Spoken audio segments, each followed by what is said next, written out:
Ladies and gentlemen, you are listening to the Pranzata Podcast. This is your host, Andrea Pranzatelli. This is episode number 111 on the Pranzata Podcast on YouTube. We have a new guest today. This is James Kalupson. James is a psychotherapist and psychedelic facilitator at Myco Meditations, which is a psychedelic assisted retreat center located in Jamaica. Before we get into it, if you are new to this channel, I have a lot of questions for James today about philosophy, about the use of psychedelics in therapy, and much more. But before we get into that, it would mean a lot to me if you could hit subscribe if you like what you hear today. It is my mission to grow this channel this year, and your support would be incredibly helpful. Also, along with that, feel free to put any of your responses to what we talk about in the comments section below. It is my vision to have this be a community-based podcast where I get to interact with the listeners. So please, anything you agree with, disagree with, don't be shy to talk about it below. Okay, so my first question for you, James. I was reading your bio before we had planned this episode this week. And one thing I noticed in your bio is that you're passionate about helping work with men foster a healthy relationship with their masculinity. I think this is incredibly important work, especially in the socio-political climate we have today. My question for you is, what inspired you to want to work with men in this? Well, first, thank you for having me on the show. Yeah, no problem. This is really exciting. What inspired me to want to work with men? Well, it really was maybe 5 or 6 years ago. I don't remember at this point, but I was just trying to figure out what I wanted to do. And in this process of soul searching, for lack of a better word, I landed on this idea that I wanted to become the person that I needed in my life when I was, 25 or so. And so that idea has really stuck with me, and it's resulted in me doing a lot of different things, but they all sort of revolve around this idea of being the person that I needed, because I didn't have a lot of really strong male role models growing up. I have a relationship with my father where we have a mostly positive relationship. But there were a lot of things that I didn't get growing up. And so I think that's the case. And I've met so many other men, young and old, who have experienced similar things along my own journey. And so it really revolves around that idea of wanting to be the person that I needed. I can relate to that a lot on the feminine end of things. I feel like I also didn't have a positive, I don't want to say positive, but I guess a strong female role model. My mother struggled with mental illness in a way that I had to be more the parent to her than her to me. So same thing. I think for me, and I don't know how this manifests, in a man's experience, but for me, I had gone through a cycle of like searching for what I needed in relationships, but then just kind of attracting the wrong person over and over again. So that's funny you say that and you mention it in those words, because that's kind of what I'm going through right now. I'm kind of like taking some time off of dating and relationships to kind of be the person that I'm seeking for, if that makes sense. So yeah. Cool. But yeah, no, I do think there's a lot of young men right now that need guidance. Like, for example, I have a young man in my family. I mean, I'm not going to say who it is because to respect his privacy, but, he reaches out to me all the time with like questions, like he asked me the other day, he was like, I don't get it. He's like, do I need a dad bod or a fit bod? Like, how do I get laid? Like, there's just a lot of mixed messages and stuff going on, I think, for young men. So I think what you do is really important work, Yeah. It's a big problem. It's kind of framed as the crisis of masculinity in our culture. And there's a lot of hot takes about what actually is going on. But I think hopefully I would hope that we can all agree that it's a massive problem for a multitude of different reasons. So yeah, we do what we can. And I think this like confusion about masculinity is why you're seeing these polarizing figures like Andrew Tate show up. Because I think, Hmm. he's almost like a cartoon. I'm not a huge fan of Andrew Tate, but at the same time, I could understand Hmm. why young men are attracted to him because he's almost like this Hmm. cartoon character of what Hmm. extreme version of like kind of what they're seeking in a way, Hmm. Hmm. So it makes it Yeah, confusing. I think people like Andrew Tate, they fill a void that is, there's something lacking in the Yeah. experience of a lot of young men. And a lot of times that takes the shape of someone who embodies the sort of this it's a sort of power and self-determination um a kind of a sharpness Yeah. to the way that he shows up. And there's something, I think, instinctive about testosterone based nervous systems that gravitate towards that sort of um, way of being, for lack of a better way to put it. And if there's no role models, if there's no one encouraging young men, that young men need to be encouraged, and that like they're going to find role models. And so if there aren't positive ones necessarily, it doesn't matter. They're going to find themselves drawn towards people like Andrew Tate, because it's tapping into that feeling of like, oh, that's somebody who's embodying the qualities that I can't really describe, but I want that for myself. I want to have agency over my life. I want to have a sense of power. I want to be taken seriously.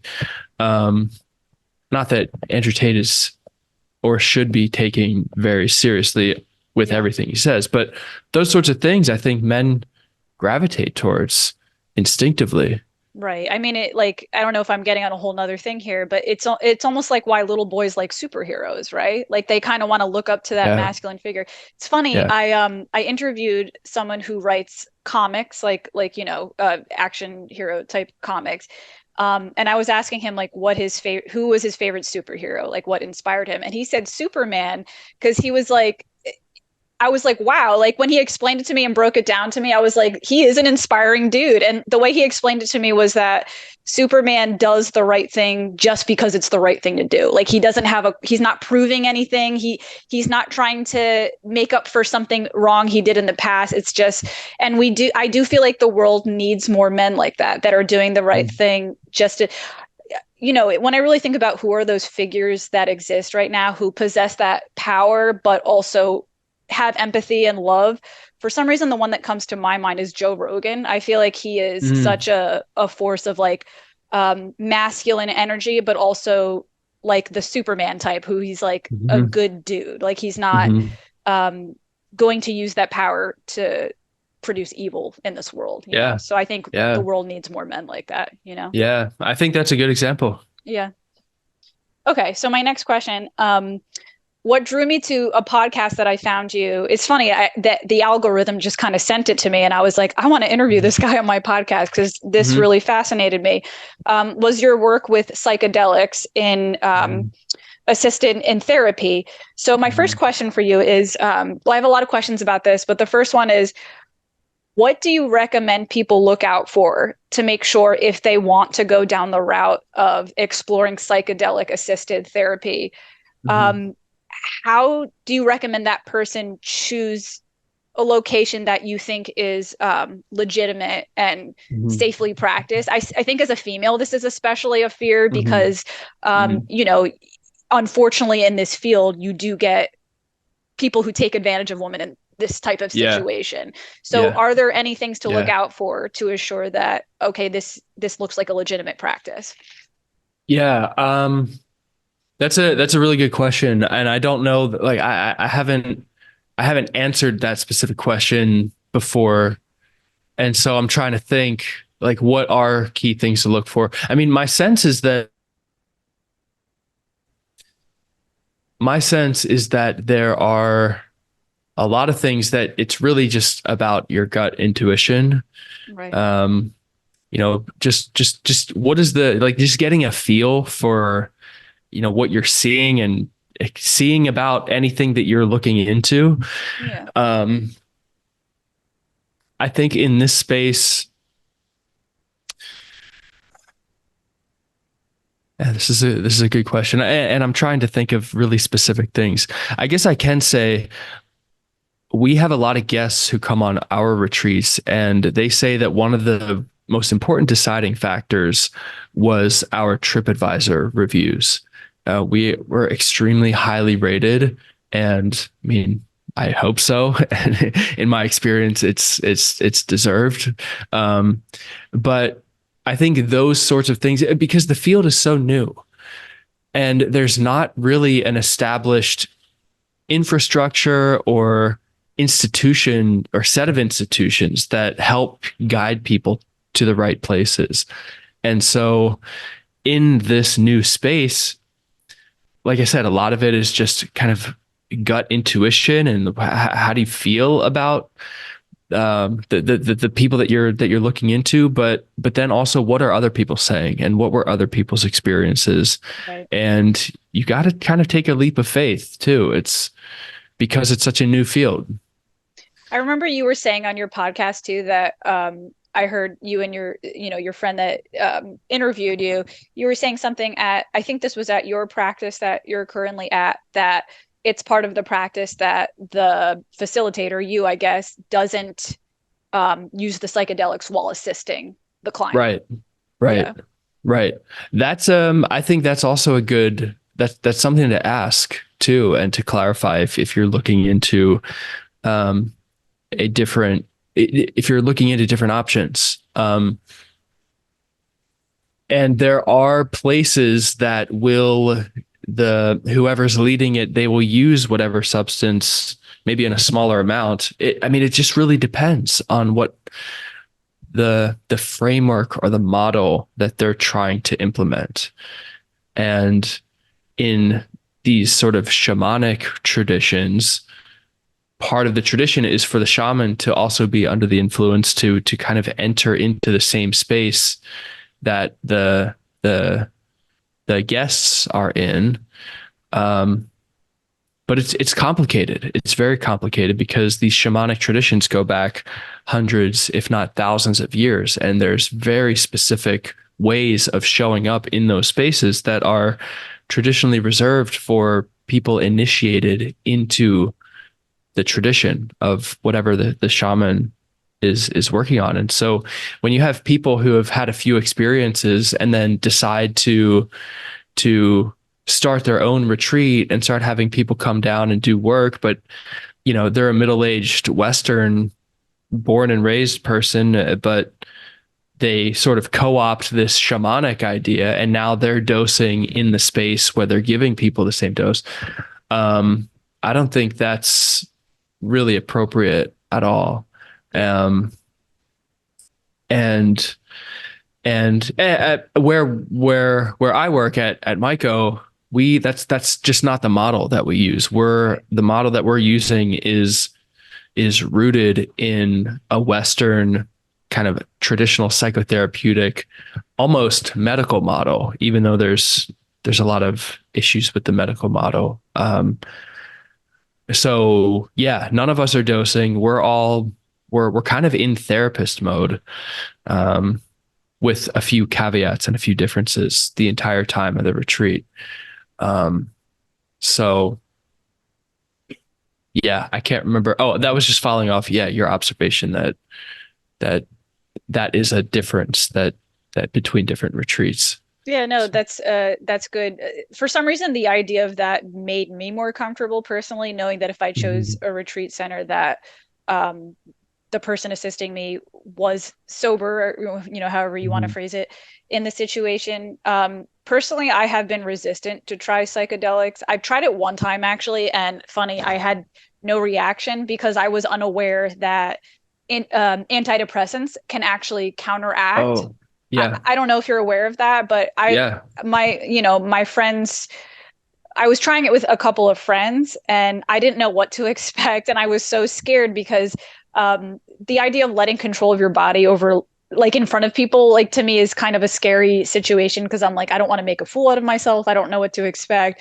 And funny, like hours went by and my friends were like totally feeling it. And I had the same exact dose as them. And as a matter of fact, the only effect that I felt was a lot of energy. Like that's the only thing that I remember feeling was that I couldn't go to sleep. And I stayed up till 3 a.m. doing my business taxes, which is like the most which is the most non-spiritual. I mean, that might have been a spiritual breakthrough for me because I'm usually like filing them very late, but just totally not a spiritual breakthrough of any kind. So since then I'm like, all right, if I want to do them, I might have to just like not take my antidepressants for a few days. But I've been resistant to try it just because I'm like, I need a babysitter and I don't know who I could trust to be that babysitter. Yeah. So the idea of having a trusted facility who is trained in this, like that makes me more comfortable. Yeah. That's why we do it. Yeah. A lot of people who come down, it's their first time, and they want a safe container. Yeah. And that's that's the most important thing about the whole experience, having a safe and secure container that will remain so no matter what happens in let's say your individual experience, no matter what comes up, no matter how crazy, no matter how bizarre, no matter how overwhelming, the facilitation team keeps a safe and secure container and helps navigate the experience in that way. Right. Okay. All right. So my next question for you, in your work in this field, I mean, this is kind of a broad question, but in what ways is the assistance of psychedelics useful for people struggling with trauma from childhood and whatnot? In what ways is it useful? That's another really good question because I think there's a lot of different ways, and it's in many ways, it's such an individual experience. It's hard to predict what someone's trajectory will look like, how they'll respond, what will come up for them, what the meaning of all of it is. But generally speaking, I would say that one of the main benefits is somehow the psychedelic experience seems to activate,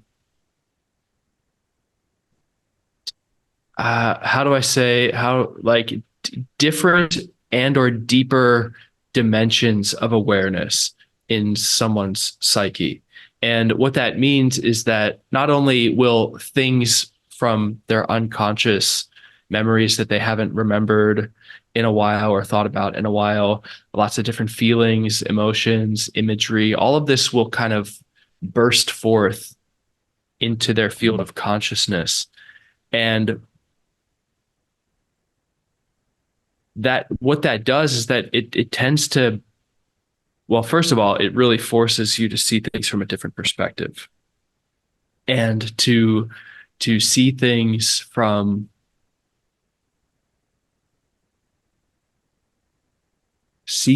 a different perspective, in the sense that, I mean, these are the first time anyone's encountered these things in themselves. I mean, imagine struggling with some sort of mental health condition, and then at some point during a psychedelic experience, a memory surfaces that perfectly illustrates the origin of what you've been experiencing and creates almost like a constellation. Like if you're looking at the stars at night and you see patterns and shapes in the randomness of the stars, you have content that comes up that in a way almost constellates a deeper understanding of why I've been so anxious my entire life. Or, that's just an example, or a big piece of, this is when I started feeling depressed. This is what happened, and this is why. Yeah. So things like that, obviously really, really assist in the therapeutic process because it summons all that material. And then there's also from a more neuroscientific perspective, there's something called the default mode network, which is a network in the brain that is really strongly associated with our, I could be getting this a little bit wrong. I'm not really, neuroscience isn't really my specialty, but the default mode network is something that it's well known to be strongly affected by the psychedelic experience, in the sense that it comes offline when psychedelics are in the nervous system. And from what I understand, the default mode network is really strongly associated with a sense of self and kind of that quality of feeling like I am an individual named so and so. This is my sense of self. And the default mode network, when that comes offline, that sense of self also fades away and in some cases disappears entirely. And what's left is you still have an awareness of yourself and what's happening. It's not like you completely disappear. But that sense of self is gone. And so now you're so much more open to feelings of profound interconnectedness with all things, and nature and the earth and breathing and whatever it is. The default mode network coming offline makes all of those experiences possible, and it can be sort of a reset. And when the experience fades away and when we come back to a grounded, more ordinary state, that can be an extremely powerful perspective shift to experience yourself as not yourself in a way. If I were to put it, if I'm hearing you correctly, and we're trying to put it in the way I'm interpreting it, so it's kind of like helping you reduce that ego, is what I'm hearing. Well, it's right. It's there's a concept called ego death in the psychedelic experience, which is essentially what I described when there's not really a sense of I-ness, of I am a certain specific thing. And I've also heard it described as it not just being a reset, but if you think about like if you've ever gone skiing, and if you go down the same track 10 times, there's going to be a well-worn groove in the snow where the skis are and where you go down. And taking the default mode network offline has been analogized to having a fresh layer of snow come down on the hill. And so you're able to take different directions down the hill without being trapped in the track that you've done through repetition. Yeah, I don't know if that makes sense, but that's something that we kind of describe. I'm wondering if that would be incredibly useful for people who are struggling with like resentments and anger towards forgiving people that hurt them, because I would imagine that removing, I don't want to say removing the ego because I feel like that's kind of simplifying it, but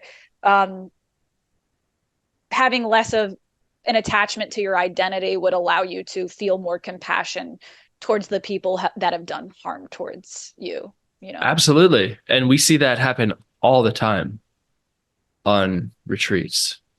That's a very common thing. Yeah. Okay. My next question for you is, now I've heard this before, that in some rare cases, there are people who you would never recommend to use psychedelics if I've heard this from different sources that it could induce schizophrenic episodes and stuff like that. So in your experience, is there any people that you don't recommend use psychedelics? And if there are some people, what are some signs that it might not be the right fit for them? Well, I can say at MICO, part of our screening process is anybody who has a family history of psychosis or schizophrenia. Those are risk factors that actually exclude anyone from coming on to retreat with us. And it's not because necessarily that psychedelics aren't usable in any way, in with people with those conditions. But there's special care that has to be. It's just a different it's a different environment. Right. Having those sorts of risk factors. And another one is bipolar disorder. Is anyone who has a diagnosis, or I believe also a family member or close relative with bipolar, because that's another risk factor. With all of those, the psychedelic experience can activate latent psychoses or schizophrenic qualities, because in a sense it's kind of what psychedelics do. There's actually a bit of a discussion about this in the psychedelic community of what are the similarities and differences between being in psychosis and literally hallucinating things that are not there, and being in a psychedelic state where those sorts of things also happen, albeit it's slightly different and it's not quite the same thing. And essentially, there's maybe an idea to cover both sides of those is to look at it.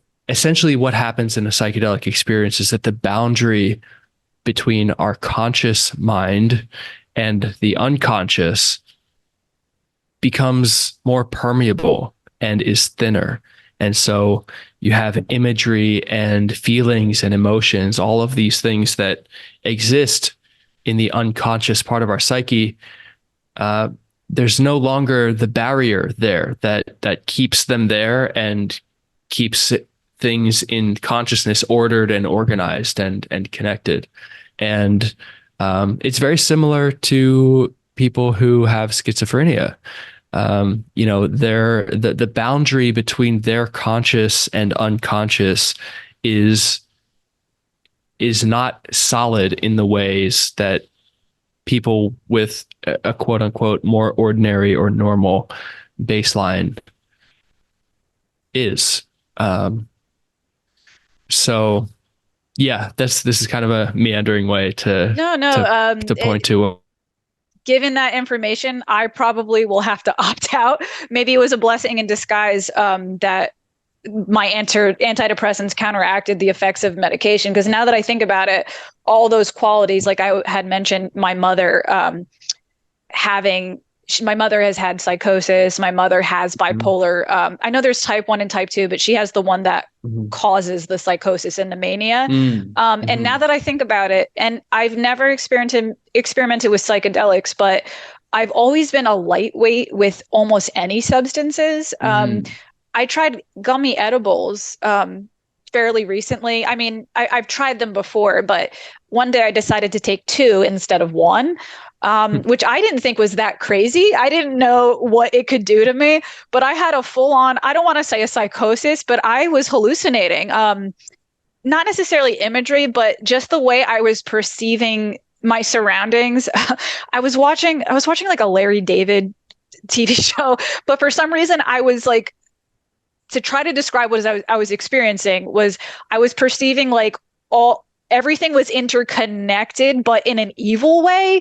And I remember like feeling like I was in some type of like musical of like evil. And that's like not what I want to experience. And if that's just from 2 gummies, like I can only imagine what psilocybin could do to me. And another thing, I remember this from childhood, actually, when I was 15. Now, granted, this is probably a stupid, thing to experiment with, but my friends, when I was a teenager, used to do quercetin.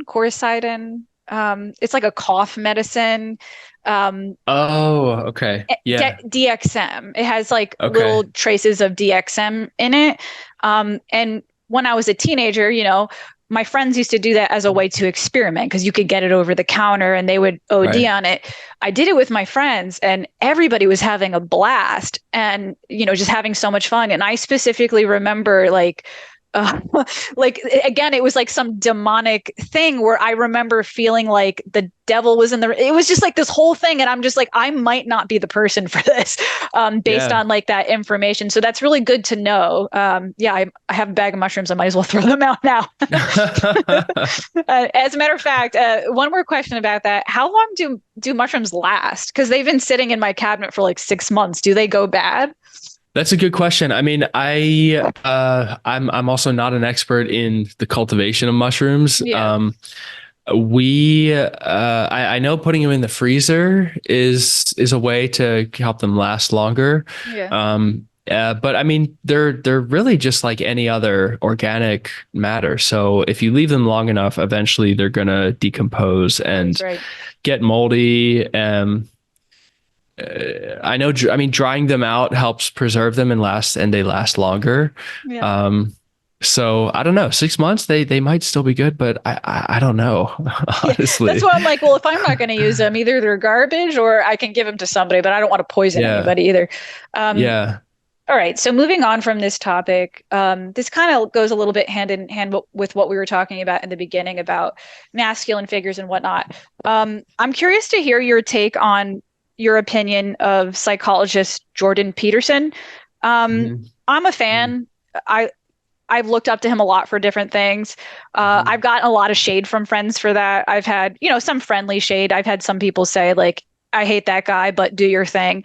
But I've also Mhm. had other extremes of people like not talking to me anymore because I've supported him on this channel. I'm Yeah. curious to know what's your take on Jordan Peterson? Have you looked up to him and his work? Fan, not a fan? Hmm. Yeah, I Jordan Peterson was a very crucial figure for me personally. Mhm. I discovered him, I think, in 2018, and I mean, I think his Maps of Meaning lectures on YouTube, along with his biblical series on the story of Genesis, those were really influential for me, and definitely played a factor in me deciding to go to graduate school and become a psychotherapist, Wow. specializing in depth psychology, which is, the Carl Jung stuff that Peterson talks about, the symbolism, all of those sorts of things. He really opened my eyes uh, to to to those ideas, but also understanding how those ideas can be applied in a meaningful way to my life. It's not just abstract ideas about these arcane, alchemical, symbolic, mythological ideas. It's like, no, here's why it's relevant. Here's why it matters to you and Mm. everybody right now. So yeah, he was very influential for me. And I can say that I met Jordan Peterson at Oh, no way. I went to one of his tours. I think it was in LA, and I got the VIP ticket, and got to shake his hand and chat with him That's for incredible. 30 seconds or something. Yeah. And so I can say that I've spent time with him Yeah. personally in a very limited way. Yeah. But he was incredibly warm and generous and welcoming with his attention when him Yeah. and I were together. And I think in the large part, the majority of his views and attitudes, I'm in pretty close alignment with. Um, Politically, I think he's saying a lot of things, and he's been saying a lot of things that Yeah. are maybe not really the most comfortable ideas, but life and reality is not necessarily comfortable all the time. Right. And That's how he was such an influence for me. It's funny, he's very polarizing. It seems like the media focuses a lot on his political views, but yeah. it's kind of like they're throwing out because there's even some like climate change stuff that he says that I personally don't agree with either. But I feel Hmm. like they're really throwing out the baby with the bathwater because they seem to Hmm. forget that he's this incredible psychologist. Like he has Yeah. this whole other body of work that's not Yeah. political, really. Right. And that's where he really helped me and influenced me because last year I had experienced, and I'm not going to get too personal with the details. I'm going to try to sum it up in simpler terms. I had been through a traumatic event that I can only describe as um, I hear this term thrown around a lot, and I'm not sure if it's like a actual psychology term or a pop psychology term, but cognitive dissonance. Is that Mm-hmm. I had Mm-hmm. experienced, I guess what I could best describe as cognitive dissonance, where something happened where these two really polar opposite realities were coexisting. And I didn't, Mm-hmm. like if I could give a hypothetical example, like that, not me, hypothetically, like if somebody had a husband that they knew loved them deeply, but that same husband also did something really terrible. Like just these two Yeah. coexisting realities. And for me personally, that when I experienced that, traumatic event in my life, um, I had a total breakdown of like meaning of life, like an existential crisis. It Mm-hmm. was the first time I really truly experienced depression. I had Mm-hmm. experienced anxiety and social anxiety and whatnot, but it was the first time I truly experienced like depression. I don't know how else to describe it any other way, but like um, the most motivating thing during this time in my life was waking up every day and saying, I can do this another day because one day I'll be dead. Like that was what was like Mm-hmm. motivating me to get by. And Mm-hmm. nothing was working. Meditation wasn't working. Therapy wasn't working. And it was through his work that, I had been searching for answers.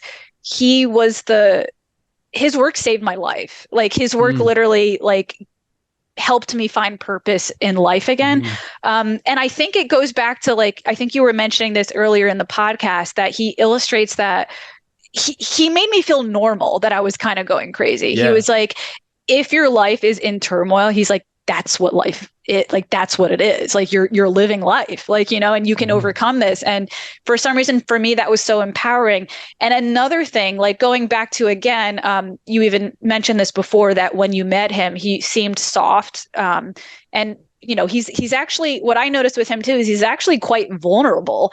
One Mm-hmm. of his episodes, I had been resistant to go on antidepressants for personal, like, I thought it made me feel weak or something. And he had a segment on one of his episodes where he talked about how he had been taking antidepressants for 10 years. And just hearing him say that, I was like, Mm-hmm. well, if he could do it, I could do it. And it cured my depression. So Wow. he had helped me so much in a way that I couldn't. So it's like, it's funny, like, going back to what I was saying before, he's so shit on. Sorry, forgive me, but he's so shit on Mm-hmm. in the media. But really, he's done some really wonderful things for people. Mm-hmm. Yeah, I completely agree. And Yeah, uh it sounds like he had a really powerful influence on you yeah, in really great ways. And um yeah, and like I said, I don't agree with everything that he says. But I also think that, and it kind of there's a larger dynamic that happens that we're seeing with people like Jordan Peterson, anybody who is quote unquote polarizing. Um, well, it's just very interesting for me to observe how people react to polarizing figures and people in power, um, because so often their characterizations of who this person is and what they're doing is completely not based in reality whatsoever. yeah, The example is Peterson being portrayed as like the evil Nazi villain in like some comic book or something. Like those sorts of things are so disconnected from reality. But yeah, there's a whole swath of people who believe that that's actually true um, about him. And yeah, there's a lot there, but yeah, Peterson has been very important for me in my yeah. journey. Cool. Yeah, that's good to hear. I have a couple more questions for you today. So, transitioning from Jordan Peterson, I know you had mentioned Carl Jung before. I know Carl Jung was a huge influence on Jordan Peterson. So, something interesting, I've been also studying Carl Jung lately. And I think you actually mentioned this before, that there are some studies that I always thought were just new age concepts like created by hot white girls in yoga pants and crystals. But actually, Carl Jung believed in a lot of these things. So one thing I've been reading about is synchronicities. Carl Jung actually did a lot of work writing about synchronicities. My question for you, have you personally ever experienced synchronicities in your life? And how do you interpret them? Like, what do they mean to you personally? Yeah, that's another good question. I have experienced many synchronicities. Yeah, and every time it makes me pause, and it's like, what is going on right now? This Yeah. is very strange. Um, Synchronicity is an interesting topic because the kind of the eternal question about synchronicity is, what is the difference between just a random coincidence and a synchronicity, which is somehow something different, um, and meaningful. Yet it's a meaningful coincidence. And in my understanding of what Jung was trying to capture with the idea of synchronicity is that in kind of in the ordinary physical realm of atoms and molecules and physical objects, there's what he referred to as like causal mechanisms of things happening. So you push the ball down the hill and it rolls down the hill. It's a cause and effect reality that you can watch what happens in the physical reality, and things will happen as a result of other things happening causally. There's a clear cause. And there's connections that you can see when you start to understand what things cause different things. But what he was pointing to with synchronicity was an acausal connecting principle. And what that means is essentially finding connections between things that don't have a clear causal mechanism. And I think one of the examples that he used is he was in a session with one of his clients, and his client was describing, I think, maybe a dream with that involved this golden scarab beetle or something, that tends to have a lot of symbolic attributes. And just then, as she shared that, the exact beetle kind of flies on the window and lands on the window. There's not really a causal mechanism that anybody can point to that would clearly connect. Okay, this woman is having this dream and describing this dream, and now this thing is right here in the physical room. There's no clear connecting principle there. But it's bizarre nonetheless that is such a coincidence that, of all the dreams that this woman could have had and of all the beetles that there exist, and now there's an intersection of those two things right here in this moment. Those are the kinds of things that Jung drew a box around and said, maybe we'll call this synchronicity. And the key thing with synchronicity is that it's essentially it's a way for the quality of meaning to be included in, I guess, the whole of reality. Because as humans, we have the capacity we can observe causal events, like all of the causal mechanisms that I referenced earlier. Humans are observers to those things. But we're not just mere observers. We're not just a blank camera lens observing all of these causal things. There's something in us that is affected by the things that happen. And we ourselves are part of the whole thing. And so there's this quality of meaning that comes from being human. It's almost as if meaning itself is a part of the fabric of reality, and it's introduced through the human experience. Like, being human is how meaning manifests itself in the fabric of reality, along with space and time, which is itself best described as a fabric, the fabric of space time and the physical world. So I think Jung was trying to piece together, almost like trying to fit meaning, the experience of human meaning, like a puzzle piece, into the rest of the puzzle that also includes time and space and matter and light.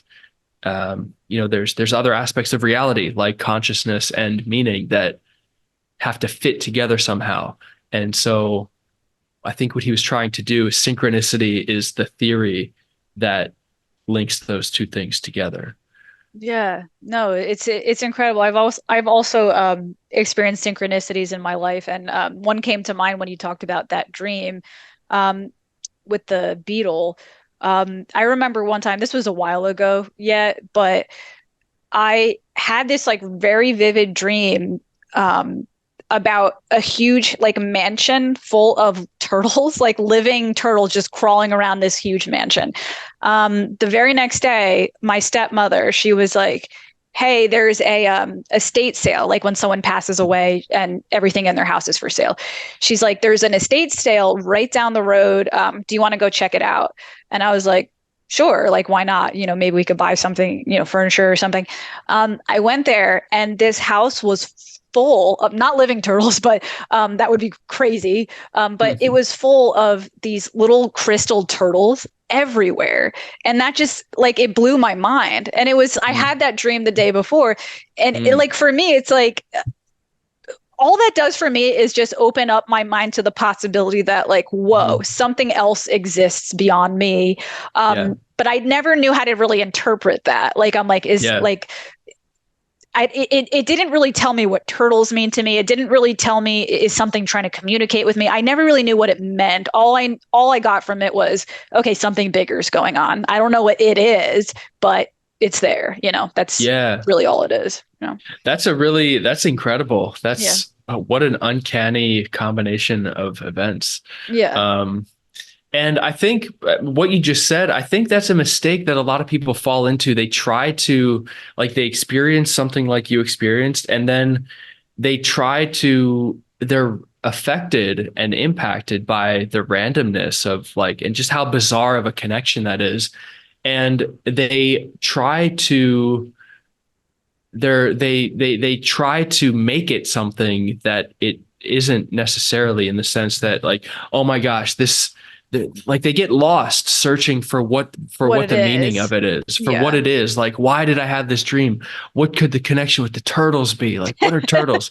And it's a natural response. But I think the thing in my personal experience, I mean, what that tells me, and you even said it, is that it's like, okay, there's something bigger happening going on here.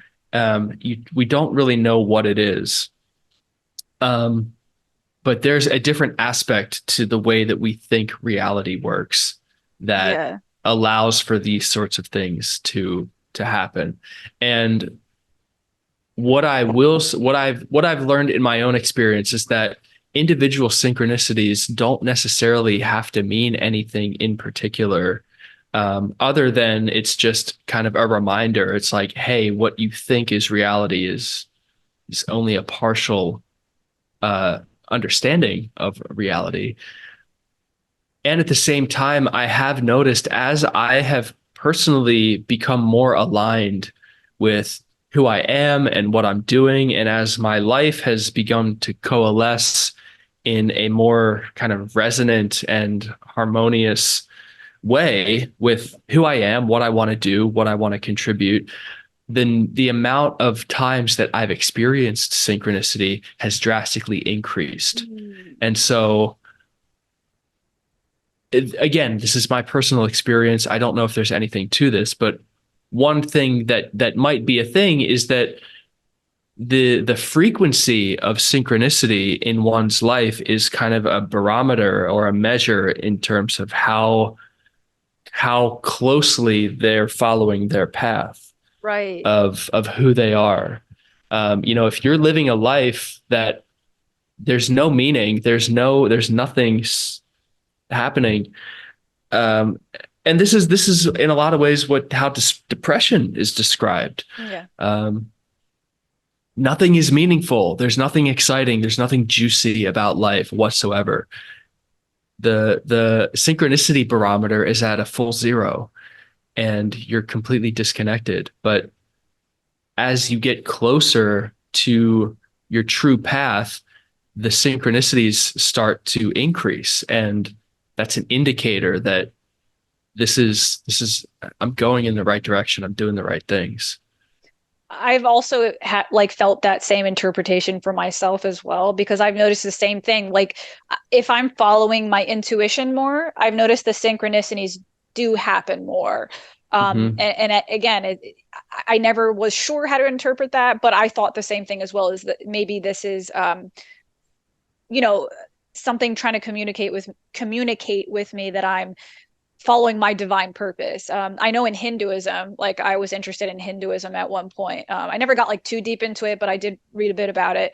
And I know that's one of the beliefs in their religion, is that everybody has their one path, divine purpose. And the mission is to try to find it. So I sometimes wonder if those synchronicities are a sign that you're getting closer to that, So I think so. There's something there. There's something there. Yeah. You I've even thought, like, maybe there's and this is more the cynical in me, but there had also been times where I thought maybe there's even a scientific explanation for example, that turtle dream I've had. Like, again, like, I don't know too much about physics and whatnot, but I've heard some theories that the way we perceive time is not what it actually is. Like, time is on a continuum, like a stagnant thing, instead of like future and past. So I even thought, like, maybe my turtle dream was like a memory backwards, if that makes sense. Like, if time is one continuum, like, maybe you can things that are premonitions are actually reverse memories. I don't know if that makes any sense, but that's something I've thought of as well. Yeah, that's I mean, in these realms, like what we're talking about, those sorts of things are, they sound completely bizarre to like an ordinary person in today's day and age. But the reality is that we don't really have any idea of how space and time intersect with human consciousness and our experience of it. Because during the psychedelic experience is often a domain where those sorts of things cease to exist altogether. You have people who come back and they report, like, lived the entire length of the universe in their 1 hour experience under DMT or whatever substance that they're using. DMT doesn't last for an hour, but okay, 15 minutes. Same thing. Right. Yeah. I had a friend in college who made his own DMT and he smoked it. And he told me that he went back to the beginning of the Big Bang and lived the entire history of the universe in 10 minutes of quote unquote Earth time, as he described it. Wow. What does that mean? Well,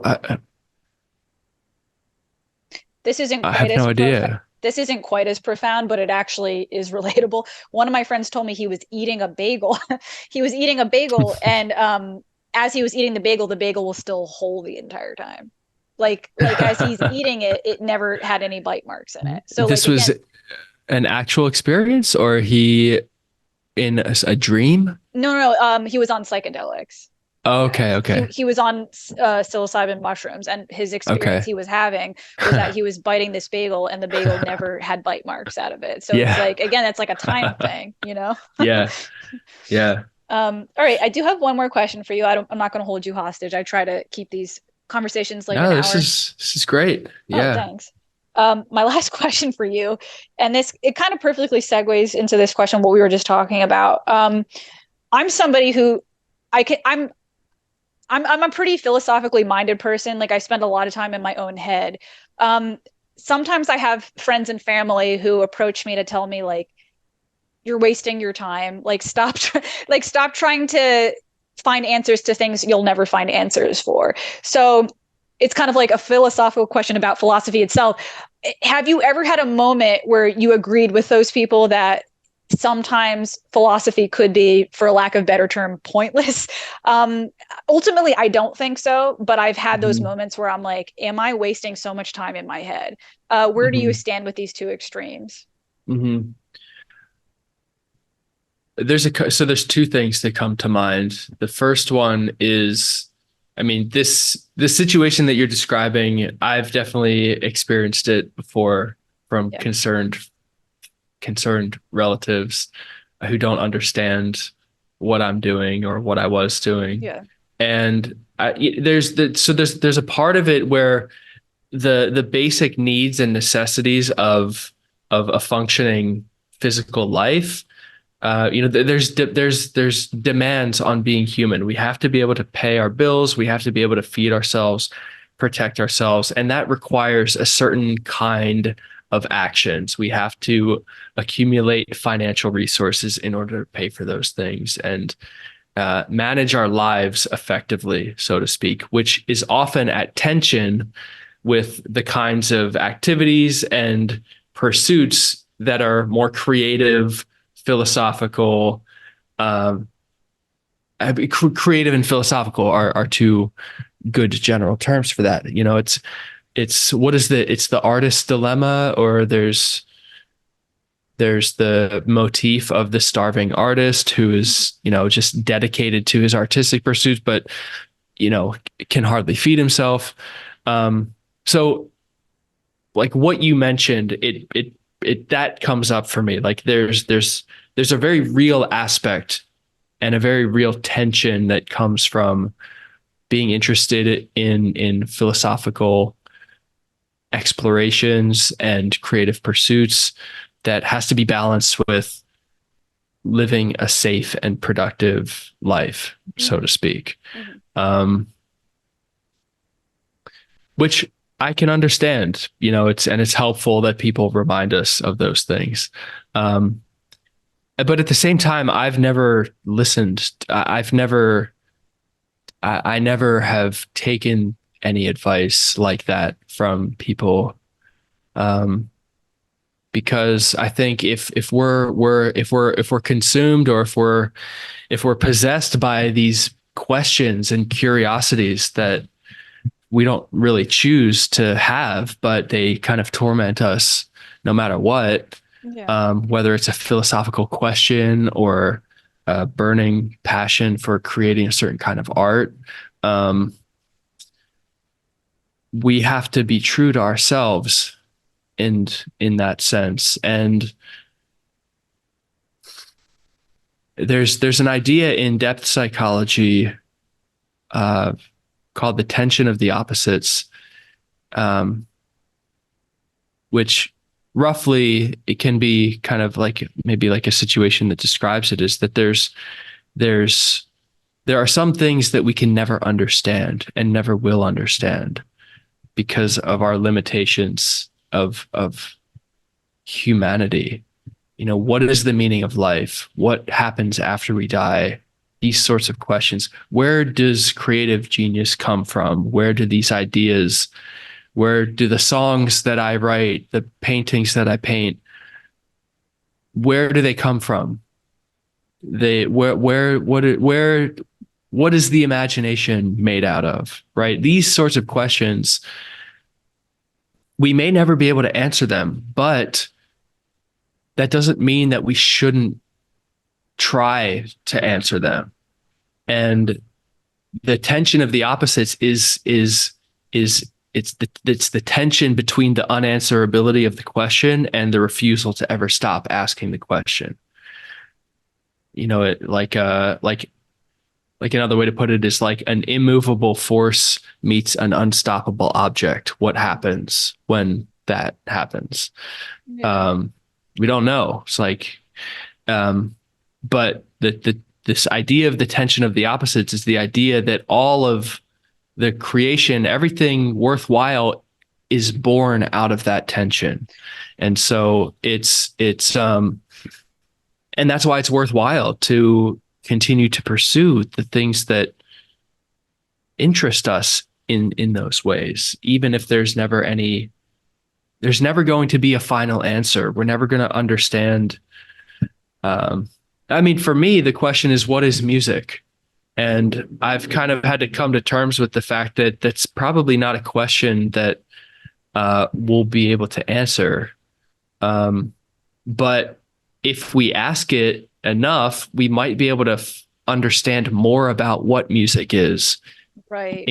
Incomplete as it is, we can learn more about it in ways that confers benefits on us. We can learn how to use it to help people more. We can learn how to use it to understand the human experience more.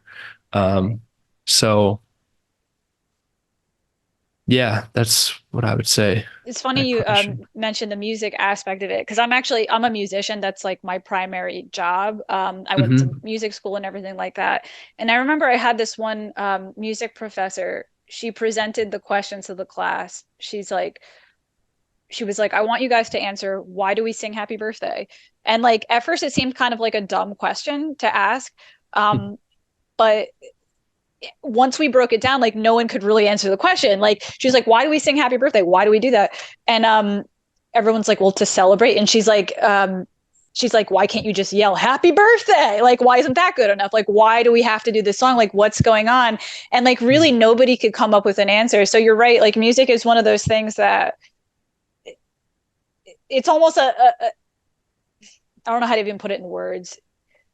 I'm a songwriter. Like I write music, and when I have a creative idea to write something, I don't know where it comes from. I have no idea. It's like, I don't even feel like it's really me. I feel like it's like a possession of some kind. Yeah. You know what I mean? Yeah. So yeah, it's interesting that you would bridge the gap between using music and helping your clients as well, you know? Yeah. Yeah.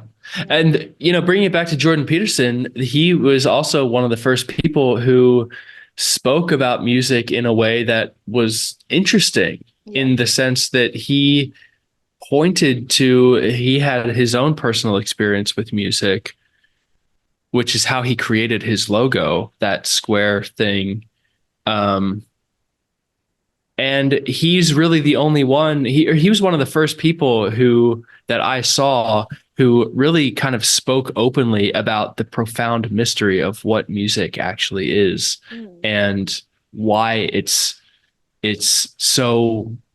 ubiquitous to everywhere that we've ever discovered in human culture. But we have no idea what it is or why we do it. It's funny. Sorry to interrupt you. It's funny in music. There's something called music theory. Are you familiar with like what music theory is? There's something called the circle of fifths, and maybe I'll include it when I edit this podcast. But there's some really interesting diagrams online of the circle of fifths that it's hard to explain if you hadn't studied music. But so if I could try to put it in simpler terms, when you trace lines across the certain notes that create chords, eventually if you keep tracing the lines, it creates this beautiful geometric pattern. So I'm sure in other fields as well, like I don't really study other fields too deeply, but I'm sure in physics or in mathematics, I'm sure there's probably some geometric shapes and things going on that are probably similar to what you would see in music theory when you draw physical diagrams of these shapes kind of intertwining with each other. So it's like pretty fascinating. Well, I can share like maybe like something, it kind of ties a lot of these things together. that we've been talking about. As when I was doing research for my master's thesis, I wrote about the role of music in psychedelic assisted therapy. And one of the interesting things I found was that um, there's this idea in ancient Greece that I don't know if it began with Pythagoras, but the mathematician, philosopher, there's a Pythagorean idea that the reason the intervals of musical notes are the way they are is because they correspond to the ratio of orbits that the planets in the solar system. So it was kind of this astrological interpretation of like music and the cosmos and the human experience. The reason you have the perfect fifth, like these intervals, the third, the fourth, and the fifth, it's because they mathematically correspond to the ratios of orbits of the different planets. And Johannes Kepler, who was it was him and Galileo around the same time. They were doing their same work, but Kepler was fascinated by that idea. And he, in his pursuit of trying to prove that idea to be true, he developed the telescope and began to measure the orbits of the planets, and eventually developed the three laws of planetary motion that Isaac Newton eventually went on to use to form his theory of gravity, and that was inspired by his studies of music. Yeah. Wow. Yeah. Yeah. So Johannes Kepler was obsessed with this idea that somehow the motion of the planets corresponded to the musical intervals. And it was this kind of grand, what is it? What did they call it? The harmony of the cosmos. The harmonics. I know there's something in it, it's actually confusing for me, even as a musician. There's something about harmonies, and it's called like the harmonics, and there's some mathematical patterns there too. I don't know if that's what you're referring to. The harmony of the spheres. I think that's what the idea was called. Mm-hmm. I think, because. Yeah, and so anyway, it was just like when I discovered that, and I mean, it was interesting to me also because the Kepler, he believed that it was an idea that was already in a synchronistic kind of way, like that idea, that connection between music and the cosmos existed in reality somewhere, and it was manifesting itself through his synchronistic experience of finding meaning between those two things, which is what obsessively drove him to try to prove it as real mathematically. And yeah, I mean, just the idea that resulted in, I think that's another example of what we were talking about earlier, where, he's pursuing this truth, this idea that may never be able to be proven, and he didn't prove it, and it ultimately is wrong. It's actually not a thing. But in the process of doing that, of doing that undertaking, he developed the three laws of planetary motion that kind of kickstarted the entire scientific revolution and has given birth to everything that we know and experience today. I was thinking the same exact thing. Like when you were describing that, I was thinking like that just proves the question before that. Even if you don't find the answer to your initial question that you're obsessing over, it still inspired the birth of something. Like, isn't every innovation, like any discovery innovation, like the cause of some psychopath, like not chilling out, like some psychopath just like sitting in his room? It's one way to put it. You know what I mean? So it's like, not knocking like my friends and family who prefer just to keep it chill. Like, some of my friends and family find great peace in that. They're like, I don't bother trying to find the meaning of life because it drives me so crazy that it makes me depressed. But I think like there's got to be some psychopath out there who like keeps asking the question. And like you said, you might never find what the meaning of life is, but on the way you might find something, Yeah. Yeah. Well, in some sense, they may be lucky, though. The people who just want to keep it chill, Yeah. they're not tormented in the same way that others might be. Yeah. Yeah. I guess it's like a blessing and a curse, right? Yeah. All right. So we're actually going to end the podcast there. I really enjoyed this conversation. Thank you so much. Is there anything you want to tell the listeners about, like, I don't know if you have your own channel that you want to promote on here or anything like that. So if you have anything. Yeah. I mean, I'm active mostly on X, the Twitter replacement. That's where I spend most of my time on social media. I'm in the process of polishing up my website a little bit. That's just my first name and last name, jameskalupson.com. I am in the process of starting to do psychedelic integration coaching as a service that I'm going to be offering. Down the line, I would like to get into running a men's group and continuing to work with men, kind of like how we talked at the beginning of the podcast. But as of right now, you can find me on social media, on Twitter. I think James F. Kalupson. And my website, jameskalupson.com. I'll include to the listeners, I'll include a link to his website down below so you can easily find it. And then I'm sure from there you can find other information about him through his website. And that's it. Pranzata Podcast, episode 111. Before we end the podcast, just a reminder from what I said in the beginning, I'm very close to 1,000 subscribers. I think I'm about 900 right now. And as you know, once you hit the 1,000 subscriber mark, I can get this podcast monetized.